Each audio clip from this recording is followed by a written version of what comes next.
Hey everybody, welcome back to the How Did It Happen podcast. I'm your host, Mike Malatesta. I'm an entrepreneur who's founded and led 2 8-figure companies. I'm also an investor, author, speaker, and lifetime learner. On this podcast, I explore stories of success in every episode and with every guest. What it means, why it's important, and of course, how it happens. You can subscribe, connect, and learn more about me at MikeMalatesta.com.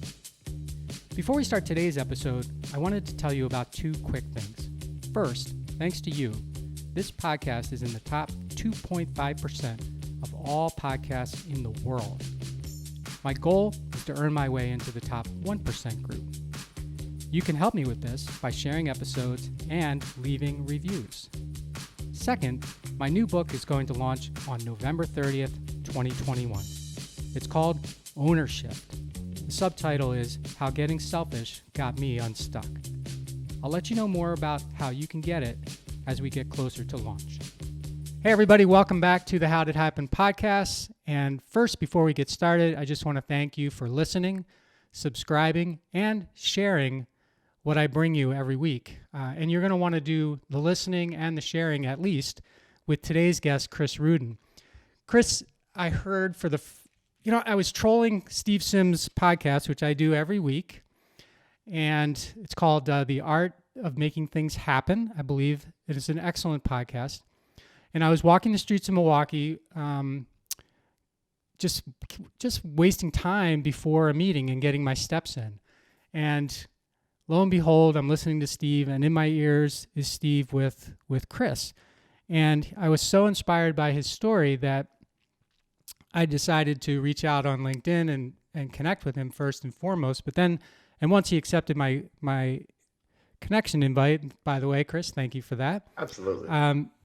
I thought I would like to explore and share his story with all of you. So fortunately, he agreed. So let me tell you a little bit about Chris. Chris is an elite powerlifter, an entrepreneur, a model, and a motivational speaker. Despite his congenital birth defect, which left him with only 2 fingers on his left hand and a shorter left arm. On top of that, 19 years into battling his physical situation, Chris was diagnosed with type 1 diabetes, which is an interesting thing to have happen at that age, Chris. But for Chris, losing is not an option, and this guy, as you will hear, is a total winner. He's an advocate for fitness, for managing diabetes, and the power of a positive mindset in overcoming any limitation. Chris has also been on the NBC Titan Games Season 1 with Dwayne "The Rock" Johnson. That had to be pretty cool. And he's also been featured in the Washington Post, Men's Health, Right This Minute, Unilad, and probably a ton of other stuff that I don't know about. So, Chris, welcome to the show. I'm so happy to have you here today. I appreciate you having me, honestly, and thank you for reaching out. Yeah, my pleasure. And Chris, I start every one of my shows with a simple question for the guest, and that is, how did it happen for you? You know, simple questions sometimes require complex answers. So how did it happen for me? I was born with a physical disability. I was born with 2 fingers on my left hand and a shorter left arm, yes, but I felt like I was born broken. I felt like I was born a monster. And my entire life, I woke up to the thought of not being enough. And if you can imagine, as a kid, figuring out quickly that you don't have a place in this world and committing to that idea over 2 decades, it can be a lot. So for me, I tried to make do. I tried to fake confidence. I tried to fake happiness. I tried to fake a lot of things. I performed the majority of my life trying to overcompensate for a weakness I thought I had because of a condition I never asked for. And a lot of us wear masks, and not the COVID masks, but the actual masks that we hide ourselves from. And for me, it was a glove. I hid my disability under a glove for 17 years up until 3 years ago. So how did it happen for me? It took me realizing that what happens to you is not who you are. Who you decide to be, regardless of your circumstance, is who you can become.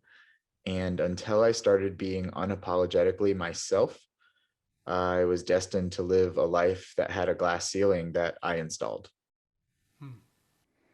And so tell me about, as you were going, well, through 17 years of, it sounds like, and you felt like you were born broken, like you were not enough, like you were a monster. That's a really sort of harsh critique of yourself. And I'm wondering, what's the environment, Chris? Like, what are your parents like when you're going through this? What are your siblings like, if you have siblings? What is besides the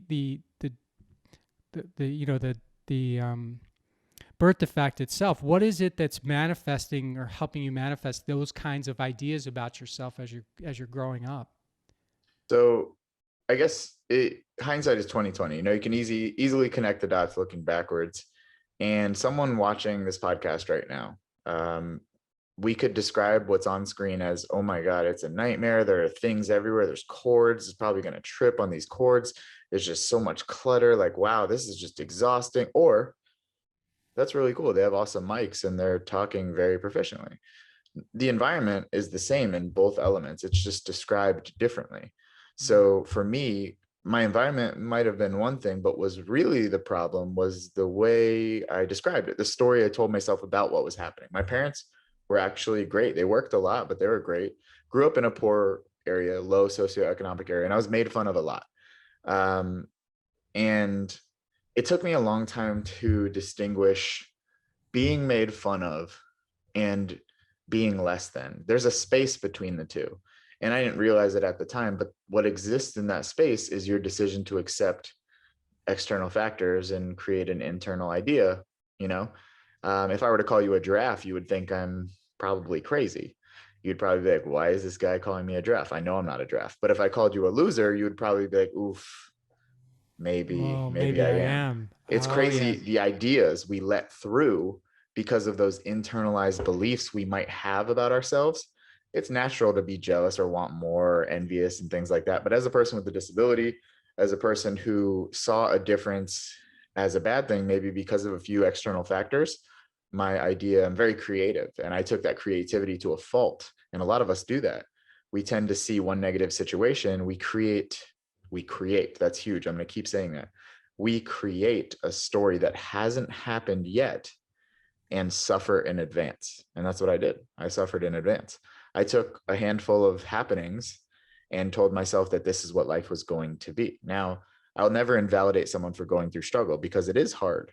It is hard having a disability or being different, whether it's a race issue, a sex issue, some sort of diversity issue, or any sort of, minority issue, or whatever your struggle is. Everyone has their own struggles, whether you're rich, poor, it doesn't matter. I will never invalidate a struggle, but what I will say is we often take the struggles that we rightfully have and make them worse. And that's not okay. And what is that? So when you say create a story that hasn't happened, Chris, what were you doing or what do you see people doing? Because I want to make sure that people understand what you mean by. I'm going to make sure I go into that. So for me, the story was a kid made fun of me. And that's all that happened technically. But after being made fun of, you have opportunities to tell yourself, wow, maybe that kid is right. Maybe I'm not good enough. Maybe I am ugly. Maybe no one will ever love me. And if no one ever loves me, then why am I even continuing this life? I should just quit now. I'm destined for nothing. So don't try to be like those people you aspire to be. Don't look up, look down, keep your head down, disappear into it's that catastrophizing mentality we often adapt from a few what we call bad things, but really they're not bad things. They're just things. We decided if they're bad or good. And then we told ourselves a story about that. So what a lot of people do is they're not living the life that they think they want to live. And they tell themselves a story that they deserve it. They deserve not to be happy. They deserve not to progress in life. What's happened to them is what's always going to happen. They are dooming themselves based on the story they tell themselves that they're going to be a carbon copy of their past and there's no potential future given what's already happened to them. And that has no logic when we talk about it right now, but it's what most people live. And it's what I lived for a long time. And so it's like they're telling themselves, well, if I try this, for example, it's going to turn out this way. Yeah. Oh yeah. So the confident ignorance is dangerous. It's literally confident ignorance. It's pretending you can tell the future. It's pretending you're a psychic, or it's that if then philosophy, that conditional philosophy that states, if I failed once in the past, I will always fail in the future. Right. And that's a slippery slope fallacy to connect point A to point B with no real validity. The concept I talk about in my book, it's called learned helplessness. And it's basically when an elephant is taught, unfortunately, trust me, I love animals more than people, so I hate these stories, but when an elephant is taught to be in captivity as a baby, they're tied to like a post or tied to a chair, or tied to something. And it's a little too heavy for them to move because they're a baby. As the elephant grows, become a 2-ton animal, it could probably break almost anything, but that learned helplessness taught them to never try again because of what they did in the past didn't work. And we do that as people all the time. We messed up maybe a relationship, a friendship, a business, something. And we took that one or that isolated incident and we applied that to the rest of our lives that we haven't even lived yet. Hmm. I like that elephant story. I've heard that a few times, and if you apply that to people, it really makes a lot of sense, because in a person you may not be tied up. Hopefully you weren't tied up, but you were told things. You were told who you are. You were told where you belong. You were told what to do. And depending on how you were told those things, it's kind of hard to get rid of that stuff sometimes when you get to the point where you have to start making your own decisions. They're biased or influenced by these other thoughts you have, and you just put yourself in a box and you keep yourself I in like a that you said box. that. I like that you said that. You don't get put into a box. Mm. You put yourself into a Right. box. And I'm not talking about fault, because I don't care whose fault it is. I'm talking about responsibility. And we all have the ability to responsibility. We have the ability to respond to things. And I talk about these mindset shifts, and people are like, oh, easier said than done. Yes, but better done than said, one. And two, it takes awareness first. My whole book, a lot of people see me like a pro powerlifter, all these cool things like muscles, tattoos, yeah, whatever. But people don't understand mental health is the base component of any sort of happiness. So they talk about communication is key. We push that in society. Communication is key, but we skipped step one. We skipped the main thing.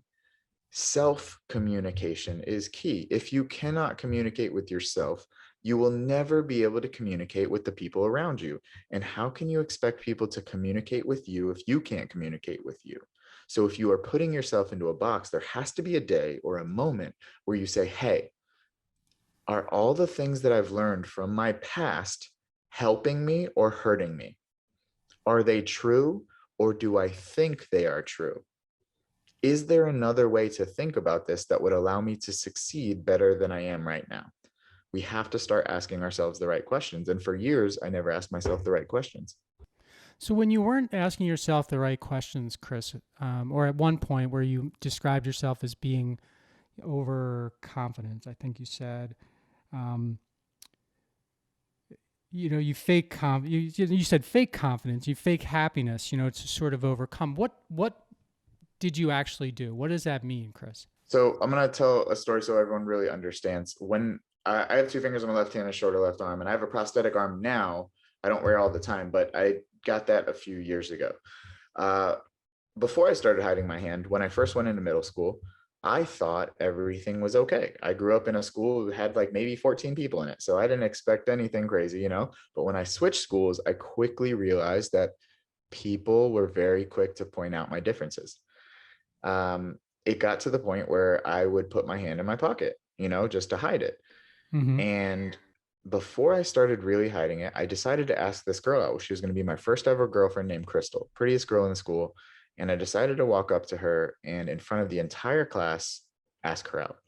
And as I was about to ask her out, I looked back at my friends and they started laughing. I'm like, guys, you're messing this up for me. What are you doing? And I look back and she's making fun of my hand with the stapler, calling me Claw Boy in front of the entire class. Completely humiliated me. First ever attempt to be a man, so to speak, and just Yeah. squashed. From that moment, I shoved my hand in my pocket, and it was to the point where I would have to ask to go to the bathroom because I had my backpack on and my hand was in my pocket over my backpack, and I wouldn't take the backpack off unless I was in the bathroom because I refused to take my hand out of my pocket even for a second.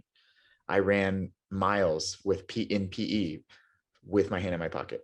I would swim at the beach with my hand in my pocket. I almost got arrested at the Washington Monument because I refused to take my hand out of the pocket for security. I was that insecure, but confidently insecure, because I would dance. I ended up learning how to like play drums, and like I was always the center of attention, which made me feel like I was distracting people from looking at my deficit as something that I couldn't do. I was so competitive that I wanted to be the best at everything, but all I was trying to do was hide in plain sight. So you were the best at everything with your hand in your pocket. Yep. Almost as if you couldn't use your arm, really. I actually, a story I don't tell often, the first ever fight I got into, I lost because I refused to take my hand out of my pocket. I ended up getting beat up because I couldn't defend myself properly, not because I physically couldn't. To make matters worse, I was actually in martial arts at the time, and I refused to take my hand out of my pocket, even when we trained. Really? Huh. And so you had your hand in your pocket. Then you mentioned before that you took the glove off a few years ago only. So I went from having my hand in my pocket to, in high school, I found a way to play drums. And it was by using a glove with fingers cut off, so I could slide a drumstick through the finger hole of the glove. Okay. So I would go through the entire day in high school with my hand in my pocket. I would go into the band room, and people see me, they assume sports, tattoos, muscle. I didn't play any sports. I don't know anything about sports. I don't drink beer. I'm not that guy. I was in band. I was a band kid. Okay. People don't see it, but you don't. Well, you don't fit the mold that we've created. I don't for fit band the mold people. at all. Right. I don't. I also did cake decorating and like all kinds of weird stuff you would never really expect, but I like breaking molds, I guess. I would go to the band room at 3 p.m. when the bell would ring. I would go into the bathroom. I would put my glove on. I would come out of the bathroom and I would play band, do my thing. And then the next year I was like, maybe I can just wear the glove so I don't have to put my hand in my pocket. That would help me a lot. Then I was like, oh, cool, we're going to do this. That lasted for 17 years. Oh, okay. And what made you take it off? Oof. I ended up getting my degree in exercise science. At 19, I wanted to be a lawyer just because I love arguing with people. And I realized that's not a good reason to be a lawyer. So I switched my major from political science to exercise science because I loved exercising. And honestly, because people told me I couldn't, having a disability.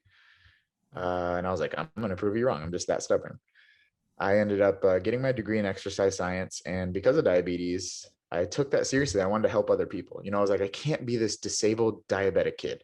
There has to be more to life than like just being this broken kid, So exercise was that opportunity to work with other people and help them find ways to adapt.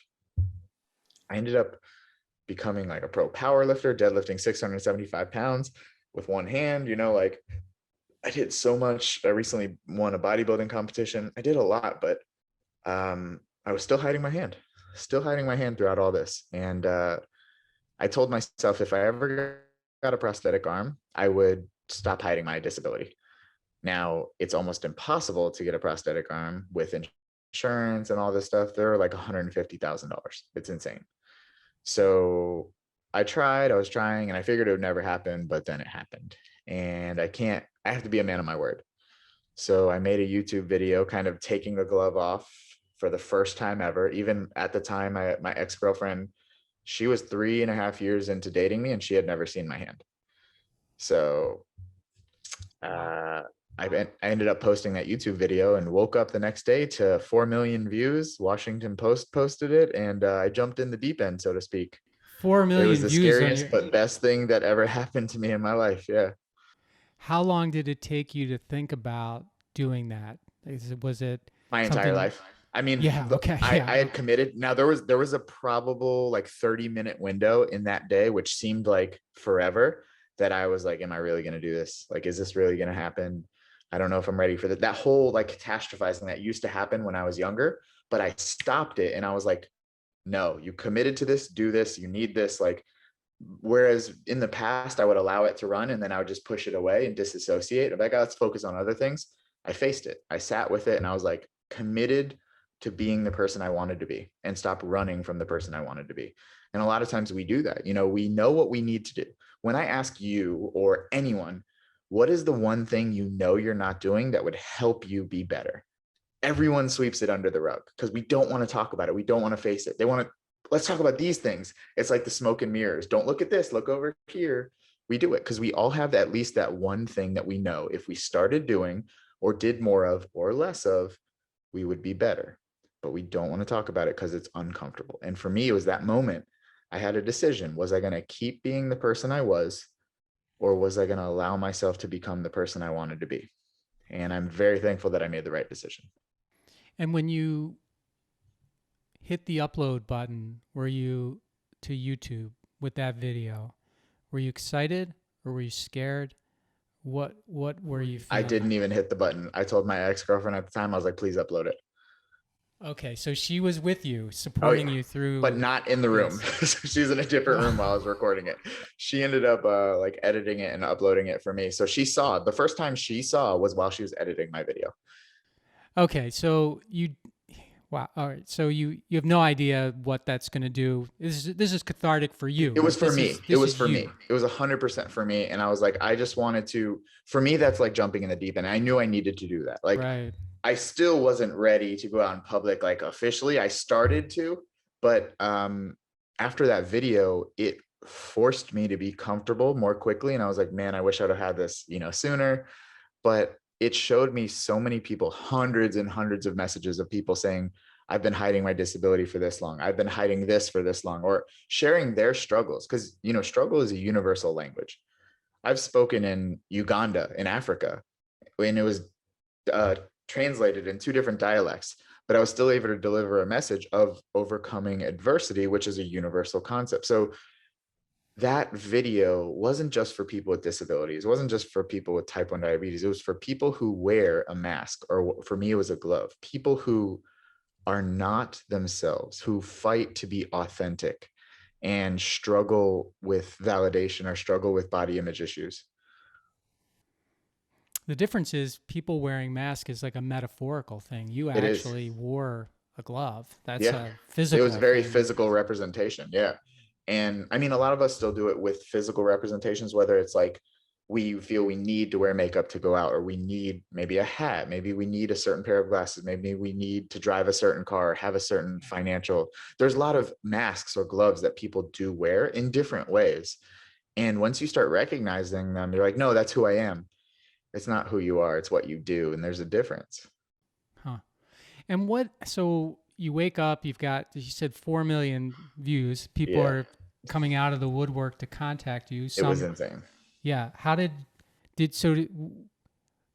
you remember what you were feeling that day when you were like, I don't know what you were expecting, Chris? There was no expectations whatsoever. I was still numb at that point. Like I was just like, this is what I need to do. And I blocked off in my head what could happen, because otherwise I would have convinced myself not to do it. Yeah, right. When I saw these things, like when Washington Post reached out and all of these things, I was on the front page of Reddit and YouTube, and I saw this stuff. It wasn't the likes or the Washington Post, which was cool. It was the messages from people that really reaffirmed what I did was not only good for me, it was good for other people, whether it's an adult or a kid who is struggling. Maybe they saw my perspective and they said, hey, I can do it too. I never had that. I never saw that. I never saw someone in my similar case do something like that. So for me, I was like, this is what I want. This is what I want out of life. I want to be that moment. I don't want to make people change. I want to put people in a position to make the change for themselves. And that's from that video, from that day, that's what I've tried to do in every aspect of my life. Right. It's sort of like this is who I am, what am I going to do with it epiphany. Yeah. And it's so crazy to go from that, the struggling, the hiding, the, just hating myself and how I looked, to people hiring me to model, like Nike and Tommy Hilfiger. Crazy. Like being on a billboard with The Rock. Like what? That is so crazy to me, to go from this weak, broken kid to something that people are like, I just have a 2-page spread in People magazine. And I'm like, I still can't, I see it on my kitchen counter, and I'm just like, how is this possible? But then I think, like, I struggled for so long to accept my circumstances, and a lot of us do. We are fighting a past we can't control, and we're telling ourselves, because our past is crappy to us, how can we ever be good? How can we ever be happy? It's this conditional happiness. If I didn't have this past, then I would be happy. But it's more so, if I were to be happy, then maybe the past wouldn't seem as bad. Hmm. We I have like it how you, wrong, yeah, I we like how have you, it wrong. And it's when you learn to have an unconditional happiness, in the sense of, you don't need to be happy all the time. I think constant happiness is toxic. I do. I think the pursuit of constant happiness is like a drug. You can't always be high like that. Like, it's just not how there's it works. something wrong with you if you're like There's that, definitely right? something wrong Almost. with you. And to be fair, we're in the United States. We're the largest consumer of self-help books, but the saddest country. So how is depression and self-help the highest number? Because the rest of the world doesn't preach chase happiness. They preach chase growth, chase impact. And growth and impact involve ups and downs. But over here, we're like, ups, ups, ups. That's it. Just ups. Life is not just ups. You learn from the downs, and you learn, the biggest teachers for me were the painful moments that I was able to get through in some way, shape, or form. You're not always going to be a superhero, but you can save yourself, in the sense of, don't make it worse. Don't make it worse. And tell yourself a story that predicts your success, not your failure. So, how did you come to get your prosthetic? How did that come about? So I got connected with someone in Hanger Clinic, which is the largest prosthetic and orthotic company in the world. And they were like, we could help you get that. And I'm like, oh, that'd be cool. But like, no, like, honestly, we think we could help. You'd have to go to different doctors to support. As a person with one fully functioning limb, you get things like overuse syndrome, carpal tunnel, cubital tunnel, a lot of issues, back Okay, issues. all There's a right, lot of makes sense. overuse injuries. And I had a good case to get it, but I was like, oh, we'll see if it happens. When I got approved, and I saw like what we're going to build, this silicone carbon fiber arm with like a multi-articulating hand, I was like, no way. And I lived my entire life without one. So it was a very different change to kind of go through that. But it kind of showed me that I didn't need to hide. I didn't use the prosthetic arm to hide anymore. The prosthetic arm was like a bridge for me to use it. And really, it was cool to have two functioning hands. I've never had that before. Most people take for granted what they have. Like, to be able to hold two things at the same time is incredible. So after that, I started taking the prosthetic arm off. And then I was like, wow, I can be me without the arm. I don't need a cool arm. And now I'm able to go into a grocery store and not hide. And a lot of people think that's nothing, but for me, that was everything. I've broken world records in powerlifting in front of 20,000 people. But the largest challenge for me was being able to go into Walmart and not hide my disability. So that is so interesting. Getting it actually proved to you that you didn't need it. Not that it That didn't. is the best way I've ever heard it put, honestly. Getting it proved to me that I didn't need it. And a lot of people were scared for me. And I was told by many people, make sure this doesn't become your new glove. Very tempting. Yeah, Very tempting. sure. Yeah. Even It's I what you've know been not a lot waiting of for people. your whole life is Exactly. something. Yeah. Yeah, right. Yeah.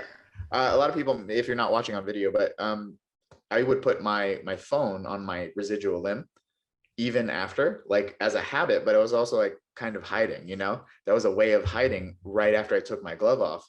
And one of my friends actually called me out on it, which I loved. He's like, hey man, you don't need to do that. And I was like, you're right. And a lot of times we have those subconscious behaviors that pull us back to a past we don't want to repeat. You have to be aware of them. You have to constantly ask yourself questions. That's the major issue I see with people, is they don't ask themselves enough questions. Okay. So if you're watching this on video, you'll see that Chris has a lot of tattoos. And if you're not, you're going to have to take my word for it. But so I was wondering, Chris, because everything you've said so far, connects, like how you think, how you present yourself, how you feel about yourself. So I'm wondering, what's the story that your tattoos are telling you, or what's the story you want them telling other people if you do? Absolutely. So the unfortunate part about society is people will see someone like me, muscles, and all the tattoos and looks, and they'll build a picture in their head before I even talk. Right. It lets anyone who's just listening and not watching, imagine a guy with muscles, tattoos, who says he's a model and he uses Instagram regularly. You already think he's a douchebag instantly. That's just what you think. You know, let's just be real. You're like, he probably has a vape. He probably drinks beer on the weekends. Like you're telling yourself this entire story.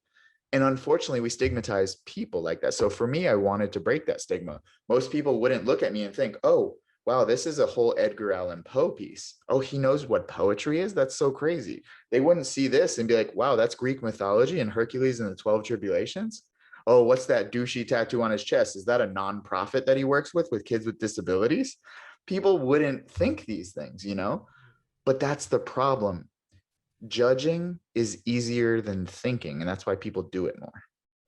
And That's the unfortunate truth. Yeah. And that's why I asked the question, because I knew that there would be a reason around it.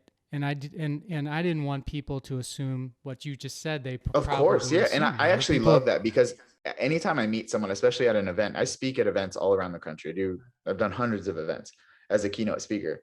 And I get that little look and I talk with people and they're like, oh, you're not what I expected. I'm like, oh, what'd you expect? Did you have an expectation based on a preconceived notion, like a label, the one you said you don't want for yourself, but you're giving to other people freely? Crazy how we live that. And I understand when I have my arm on and I wear a navy or military green, people salute me and they just assume I was in the military. And I understand, but also you don't want to do that because that's like assuming, imagine if I came up to a person who's overweight and I said, wow, you need to start running. And they're like, actually, I have lupus and I exercise 7 days a week, but I can't lose weight because of my autoimmune disease. Now you feel stupid for judging, and I get it a lot. So breaking that notion of maybe there's more to people than what you automatically think, because your cultural lens that you were brought up with has biases and preconceived notions about things you don't know anything about. Back to what I said, we all need to do more of, ask more questions. and how, for a guy that was hiding his arm for so long and feeling the way he felt, you described feeling, how did you become the person who just said what you said? You've got to be a person who's... I wish, and there's a book called The Power of Moments that I love. And a lot of people kind of ask, what was that moment? I wish there was a few like powerful moments that I had that kind of helped redirect, but I failed a lot, man. I failed myself a lot. I failed the way I thought. I failed in businesses a lot. I've lost lots of money. I've made a lot of wrong, bad decisions. I went through enough pain to decide that that's not the life I wanted to live. And now my job is to help people avoid the pains that I went through, because, learning from your mistakes is one thing, but smart people learn from other people's mistakes. So I want to help people not go through that. And I'm very fortunate that the constant mess ups that I had in my life led to something good and not the other way around. And let's talk about the diabetes for a little bit here. So you became aware of that when you were 19. And how did you become aware of it? What did it start to manifest? So I had the normal signs of polyuria, polydipsia, polyphagia, basically increased hunger, increased thirst, increased urination. And both of my parents are nurses, but they had no clue, because if you see a relatively like not out of shape kid who type 1 diabetes doesn't run in your family, you would never assume those signs are there. They were clear as day, but we didn't know. For how long? For how long were they? For how long were they as clear as day before? Honestly, looking back, I'd say at least 8 months, 8 to 10 months, that these symptoms were there. And obviously I felt like trash, I just felt terrible. And I was actually working at a hospital at the time when I was diagnosed with diabetes. So I was working at a hospital. I felt terrible. I was going to the bathroom like 30 times a day, like excessively. And my mom worked in another department of the hospital. I ended up going to get checked out, and we did a urine test and figured out I was diabetic, and I had to get admitted to the hospital that I was admitting people into. Really? Yeah, which is really crazy. Huh. And so where are you with that now? Obviously that's not a curable. It's not a curable thing, but my diabetes is managed and I help other people manage their condition now as a diabetes coach and educator. All right. Good for you. So when did the powerlifting start and why? I started powerlifting at 20 years old because of diabetes and because I felt like there had to be something more to life than what I was going through. There had to be something that I could do. And I fell in love with bodybuilding, but it's going to take a long time to build muscle as a scrawny kid. I was a 150-pound kid in high school, people used to make fun of me for not having muscle. And now those same people are asking me for workout programs. So it's pretty funny, but the powerlifting, I just started finding ways to lift. I found ways to adapt and I ended up getting a hook that could lift, like hook onto a bar. And I lifted 135 pounds and I was like, wow, this is awesome. Deadlift is so cool. And then I was like, maybe I can go more. And I trained and I got up to 225 pounds, I was like, wow, this is crazy. And then 315 and then 405, then 495, 585. And then last year, 675 pounds, So the only person with a disability in the world that was able to deadlift over 600 pounds, and it was 675. So I've come a long way, and I realized that success is not always sexy. And in social media, we've kind of made it that way. It seems like people want the sexy form of success where there's this aha moment, and then you come out with the next Facebook or Disney, or you're just the best model in the world or whatever it is. And it's not. Sometimes it's just running the race and quitting last. Sometimes I literally won by default because so many people quit. And as in my journey, I wasn't 100%. I was maybe 80% on average, maybe 90% on average, but I just kept going. Resilience. And not in a motivational way, like, yeah. Like there was days where I hated it. I hated it while I was at the gym. I didn't hate it and not go. I just hated it while I was there, And I'm very thankful that I just kept going, regardless of how I felt, in the moment.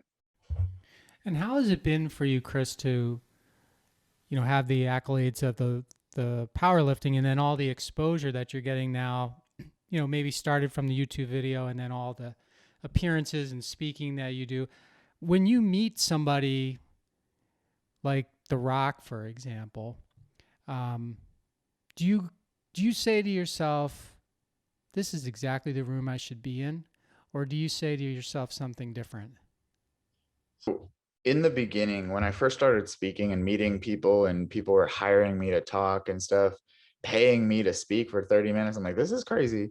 I had a little bit of imposter syndrome, feeling like maybe, am I getting this? Is this real? Like, do I deserve this? I started questioning my value and I was like, wait a minute.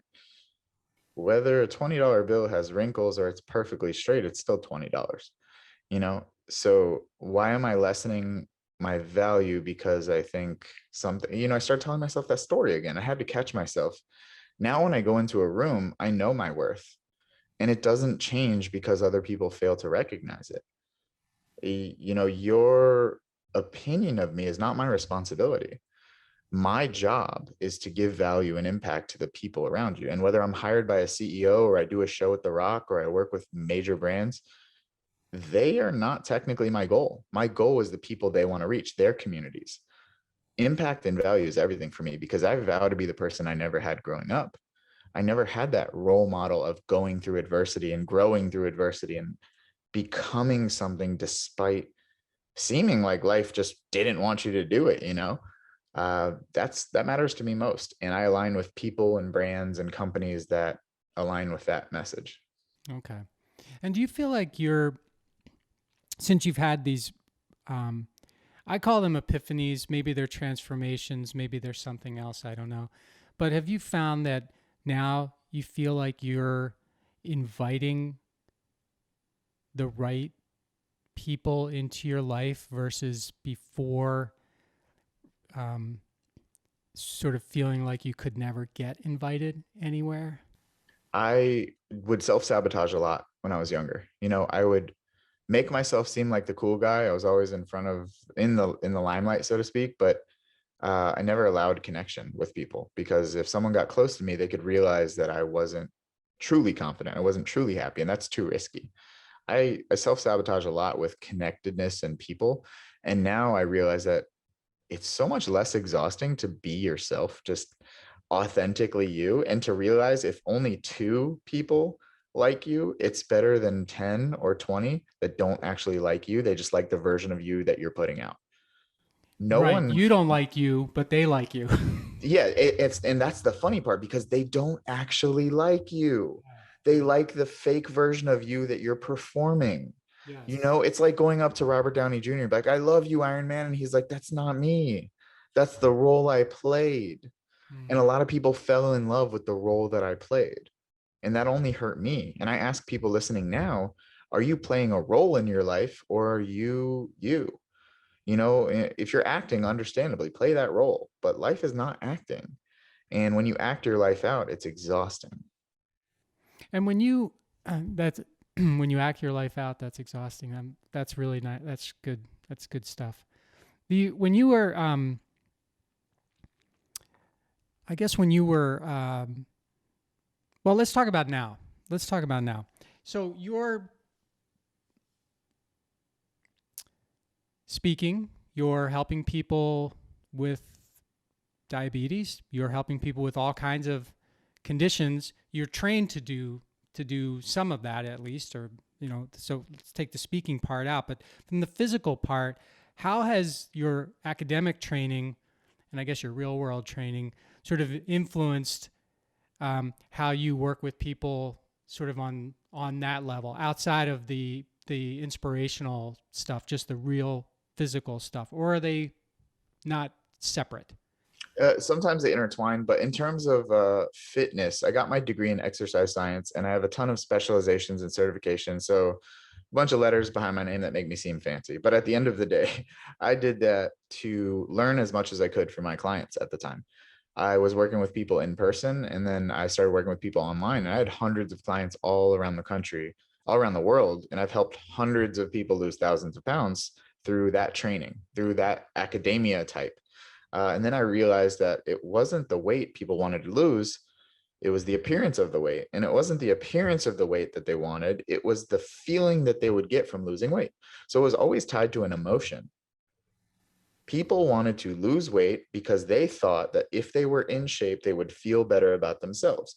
Thus, people wanted to feel better about themselves. To feel better about yourself is a mental process, not a physical one. Physical can contribute to it and influence it. But at the end of the day, I've seen many people who have technically perfect bodies and terrible mentalities. So fitness was a huge, and still is a huge component. I still work with some people. I take case by case basis. But fitness taught me failure, well, failing, so to speak. In my talks, I speak on overcoming adversity, which is more of the motivational, diversity and inclusion, especially in underrepresented populations, and then also patient influencer marketing, which is more like bridging a trust gap between communities and companies. Learning about failing in the fitness industry taught me that, when you lift weights, you want to hit 15 reps, you only make it to 12. When you only make it to 12 and you let the weight down, you don't say, you know what, I suck, this is terrible, I'm quitting everything, I'm going home, I'm gonna set my car on fire. Like, we don't do that. We just like, oh, I didn't get it. It taught me how to fail correctly, how to put no emotion into messing up. Failing is a verb. It's like stubbing your toe. That's completely fine to fail. But failure is a noun. It's an identity. It's something you become, and it's okay to fail. It's just never okay to be a failure. And I'm very thankful for the physical lesson in the mentality that came from the gym. And the people that you mentioned, you can have a perfect body and a terrible mindset. Would those be people that would look at the 12 reps versus 15 as a failure? So even Absolutely. though They would take it personally. Everything yeah, would be taken personally. They would look at themselves in the mirror, and I was leaner before.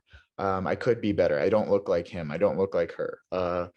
Yes, I have abs, but I hate who I am, or any of these things. It's that conditional type philosophy. If I had this, I would be happier, not gratitude. There was a saying I had, gratitude is the antidote for greed. And when I say greed, I don't mean greed in wanting money, but sometimes we get greedy in wanting anything. We want more friends. We want more freedom. We want. All we do is want. And that desire for more reduces what we already have. And even people I hate saying bad or good situations because that's all relative to your mindset. It's more effective situations or ineffective situations relative to your life. People who think they're in compromising situations tend to struggle to find gratitude because they only look at what they don't have. And that's one of the easiest ways to be happy. One, having gratitude, and two, helping other people. Right. And it's funny that as you were talking about, that perfect body, but still thinking you're a failure, I was thinking about bodybuilding and, the whole process of being judged as a bodybuilder is all about people saying this should be like what's this, wrong and with this you? should Yeah. be like that, Yeah. and this should be like. So I can imagine how someone that's doing that would be like, I'm not good enough. This is not good enough because, I'm judged by. Oh yeah. I'm like pointing at my body like it's anything like Chris's. Judged by how I'm judged.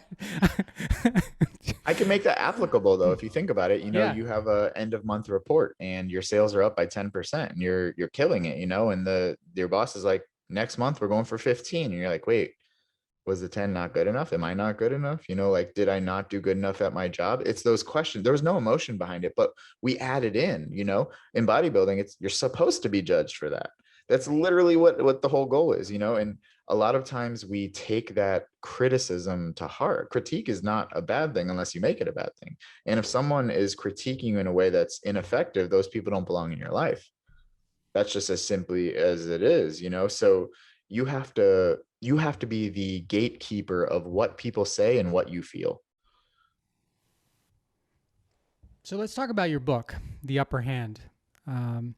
Leveraging limitations to turn adversity into advantage. So before we talk about what's actually in the book, Chris, I'm fascinated with people who write books. I'm on the final stages of writing my own book, my own first book. Congrats.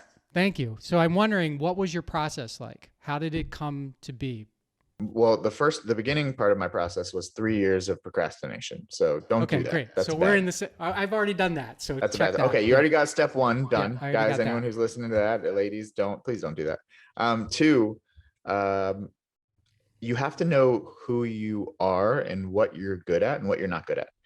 I'm a great speaker. I will say that. I will toot my own horn because I've invested into becoming the best speaker I can, and I constantly do so. I tried to write this book physically in a way that was not conducive to how I operate. Okay. And that killed me mentally, like just was draining, So in other words, you were like, I can grit this out. I can do this. Yeah, I was like, I'm just going to be a writer now. I'm like, wait, I'm a speaker who can write. I don't want to be a writer, who is not speaking. So I decided to use diction, like dictation, and speak it into existence and have it recorded and then edit it from there to maintain my natural voice. I'm a lot better at speaking than I am writing. And when I started doing that, it took about 6 months to write this whole book. So it took me years of procrastinating and trying to do it how society told me I should, the should be's of the world. And until I realized, wait, there's no universal fix to an individual problem. Why am I asking what should be done when I should ask myself what's best for me? And that made a huge difference for me. Nice. And then how'd you bring it to life from there?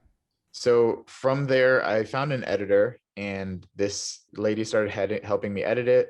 And I was just going to self-publish until she was like, I actually know a small publisher. And I talked to the publisher. They were really cool. And things just kind of happened, and I was like, this is cool. This is really exciting. And I just went with it. And that's been my life. Honestly, I wish I could say better, but I just went with things a lot. I was supposed to be a lawyer. I was supposed to be a physical therapist. I was supposed to be a lot of things that it didn't end up being. And I'm so glad they didn't, because that would have limited who I could be with who I told myself I should be. And I just started asking the right questions, like, why not? Well, I love the way you approach the book, because knowing where your skill sets are, and I don't mean that you don't have the skills, but knowing where your energy really comes from, like speaking in in your case versus writing, and getting someone to help you with that, or figuring out a way for you to get it out the way that you would struggle to get out on it with a keypad, but with a voice you get it out, and then finding someone to take it from there, the rest of the way, is a super smart way to do things. So I congratulate you on I that. appreciate that. It's definitely tough. And anyone who's willing to write a book, I believe everyone has a message, Um, a lot of people think their message isn't important. And I used to think the same way. I was like, what? I was born this way. This is just who I am. I had no other decision. But I'll tell you this. Everyone listening right now has the exact same story as me. The exact same, like to a T, the exact same story. And I'll tell you what it is. You went through some crap, you got over some crap, and there's some more crap coming. Everyone has that same story. Okay. Without a doubt. Now, the message and perspective you pull from that is yours alone. No one has that. That is what you need to be giving to the world in some way, shape, or form, whether it's one person or millions of people.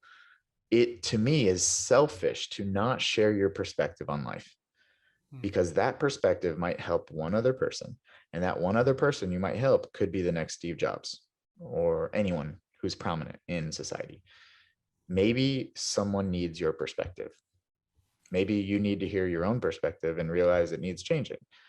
You can't realize that until you start figuring out the story and taking a step back and saying, is this worth reading? Is this worth living? Is the way I'm building my story worth living right now? Or do I want to change it? You have the pen and you're the main actor, except you're not acting, you're living. So it's a decision.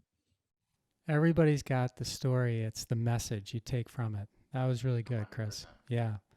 So this may be my last question, maybe not.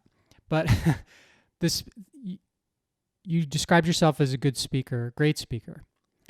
And you said, I know that because I'm always working on and investing in it. And I'm wondering, because people see great presence, great speakers like you, and they go, oh, the guy was born with, this ability. And maybe you were. But I'm wondering what else you've done to take what was sort of maybe your great innate ability to speak and connect with people and take it to a level where you could go in front of these corporations and go all over the world, Uganda, wherever, and talk to people and impact them. There's definitely a balance. Like, I am probably the worst singer and writer in the world, a drawer, like an artist in the world. Like, if you asked me to sing or draw, you'd be like, you're god awful. Please don't ever do that again. Could I invest a lot of money into trying to become better? Absolutely. One, I don't have a passion in it. It's not a natural skill I have, and it's not something I'm willing to invest my time in. With speaking, I've always been kind of charismatic, but in the beginning for the wrong reason. It was fake charisma to get me through the pain of feeling bad for myself, that fake confidence, fake happiness. Now, when I was able to transfer that charisma into a positive, who I am, not who I'm running from, I was like, oh, I kind of like, when I talk, people listen. When I enter a room, people kind of pay attention to me, how can I use this to my advantage to deliver? You can't sell an empty seat. I can't change a life if they're not listening to me. And I technically can't even change their life. I have to put them in a position to change their own life. So how can I do that? So I was like, how do I become a better speaker? I started watching a bunch of YouTube videos. Tony Robbins, I don't watch his stuff really because he's a little different for me, but he said one thing that really stuck with me. And he said, the biggest resource we have is being resourceful. And I was like, okay. So it's not about, I don't have the money, I don't have the time. It's, what can I do? We know the problems. We already know the problems. We talk about them every day. What is the potential solution? YouTube, whether you go to a library to use the free internet or, whatever access you have, whether it's books that people are throwing away or not reading or free PDFs, what can I do to become a better speaker? I started watching really good speakers and speaking competitions. I was like, why are they good? And then I watched other people. I'm like, why does this talk make me want to go to sleep? What's the difference? And then I joined Toastmasters to learn about some of the specifics. I did that for about a year, and then I started building my talks and giving talks. You can't be a great speaker without practicing speaking. If you're not willing to suck in the beginning, you're never going to be good. That's just the truth. So I did my first talk, and it was kind of by accident. After I did my talk, I had a few people come up to me and said, you should do this for a living. And that was all I needed to just take off with it and take it so seriously. For the first year, I really struggled. I did as many talks as I could for free. I didn't charge what I was worth, which that's going back, I would change, but I established myself as the go-to speaker in my industry. And from there, it just built and built and built. And it got to the point where you can make a very good living with helping people solve their own problems. And maybe you needed that free time speaking. I did. I enjoyed it. I very much enjoyed it, Yeah. I mean, maybe you needed that to actually validate your worth. Like you convinced yourself over time, like, okay, yeah, I'm worth this. Whereas if you go out right away, it could be like, wow, am I worth this? I don't know. I definitely did not. I was on the other spectrum of it, but I'll never forget the first time I was offered money for a talk. I planned on doing it for free just because I didn't know, I didn't make the decision to commit to that. And they said, so what's your honorarium? And I'm talking and I'm Googling what honorarium even means. I'm like, what is this? Am I getting a medal or what? Yeah. I'm like, okay. So I'm just like talking to them on the phone, Googling it. I'm like, okay, pay. I'm like, what did the last speaker do? They're like, 3,000. I'm like, yeah, that'll do. They're like, okay, cool. And I'm like, what? What? Yeah. And from that moment, I was like, I started really looking into it. I'm like, wow, this is, people get paid for this. And I had my own roadblocks of like, am I worth this money? But seeing the reviews and people booking me again and again, and I'm like, my worth is knowing that I put in effort to give whoever hires me value, to show me the problems they have, and I'll do my best to help them in any way I can with what I have. And it's what I want to do for the rest of my life. I love what I'm doing. Great. Well, I'm glad you mentioned Toastmasters. I too was in Toastmasters for about I think it's great for everyone to do. I think it's great for everyone. And that's exactly what I was going to say. You know, if you want to become a better speaker, it's easy. You just have to do some work. And Toastmasters is a great place to start because you know what? Everybody that goes there pretty much sucks as a speaker when they first show up. Absolutely. That's just the way it is. But then they help each other, and the Toastmaster system helps each other. And by the time you're in it for a year, you come out and you go, wow. Yeah, a lot of I can actually deliver a talk. Yeah. And like you say, people actually say they like it. Now, whether they're being nice or not, it doesn't matter. Okay. It doesn't matter. You know, it's, and at the end of the day, if you believe in what you're doing, you know, I've done talks where, you know, I've seen a few people and they're like, they weren't ready for the message. That's okay. But the same talk, people were like, you changed my life. Right. You have a decision on who to listen to. And I'm going to argue that you shouldn't listen to either one of them. You should listen to yourself in knowing, are you proud of the work you put in and the way you delivered? If not, what can you do better next time? If so, don't let it go to your head and keep going. Well, Chris, this has been a fantastic conversation. Absolutely. This has been so good to have you on. I know you can find Chris at Chris Ruden, RUDEN.com. His book, The Upper Hand, you can find anywhere. It's Amazon, of course, you can get it. Maybe you can get it on your website. Chris, any place else you want people to connect with you? Feel free to, you guys can message me anytime, whether it's on Instagram, Facebook, YouTube, or just email chris@chrisruden.com. I'm always available for a conversation, and just feel free to reach out. All right. Well, thank you so much. And thanks for sharing your wonderful story and thanks for the impact you're having on so many people. And thanks for taking your hand out of your pocket. Yeah, absolutely. Well, thank you for doing what you do, because you don't realize what you're doing puts people in a position to change. You could have been the perspective I needed 17 years ago plus. So thank you. Thanks for listening to this episode of the How'd It Happen podcast, where we believe that success doesn't happen unless you make it happen. You can subscribe to the podcast on Apple Podcasts, Google Podcasts, Stitcher, or wherever you like to listen. And while you're there, please rate it and leave a comment as well. I'd love to hear your thoughts about the show, ideas for future guests, or whatever you'd like to share. And of course, you can always find me at MikeMalatesta.com. See you next time. Thanks again for listening to the How'd It Happen podcast.